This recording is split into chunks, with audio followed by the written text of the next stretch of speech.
روزنامه تایمز یا بریتانی راپورتک خود اشکره کرد. ناکوکی ناوبرا روسیه و ترکیه ده درباری چارەنویسا کردان هنه و روسیه لدیجیوه که کنافچه که آرام لباکور سوریه ج شامه ببرین.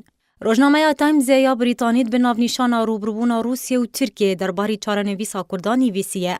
او روبروبون بویا راستیه که پشتی کسروک روسیه ولادیمیر پوتین بیروکه آواکرنا نافچه که آرام لباکور سوریه به آرمانجا پاراستنا سینور ترکیه و دورخستنا چکدارن پیده رد کرد. روزنامه تایمز یا بریتانی دیار کرد پشتی جوینا رجب طیب اردوغان سروک ترکیه و ولادیمیر پوتین سروک روسیه لموسکوی ده کنگره که روزنامه‌وانی ده. اردوغان بحثا نافچه آرام کرد لباکور سوریه و نهشتنا چکدارن سر به پیده و تروریستین رخصنا تروریستی داعشه. لهمبر پوتین تکس کرد. پیوسته چکدارن پیده و رژیم اسد دانوستاندنان بکن و پرزگریکان چاره سر بکن. روزنامه نافهاتی اشکره کرجی دانوستاندن دناورا چکدارن پیده و رژیم اسد ده با اوایکی اکتیو.